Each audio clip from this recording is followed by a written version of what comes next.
पावसाचं आगमन झालं होतं।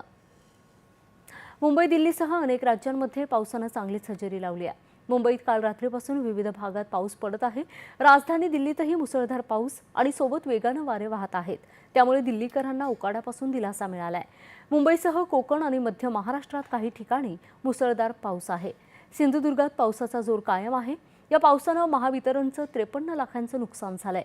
जिल्ह्यातले सर्व घाटमार्ग सुरळीत सुरू असल्याची माहिती आपत्ती विभागानं दिली असून जिल्ह्यातली 414 गावं प्रभावित झाली असून त्यातल्या 383 गावात वीज पुरवठा सुरळीत करण्यात आला आहे। रत्नागिरी जिल्ह्यात पावसाचा जोर काल कमी झाला।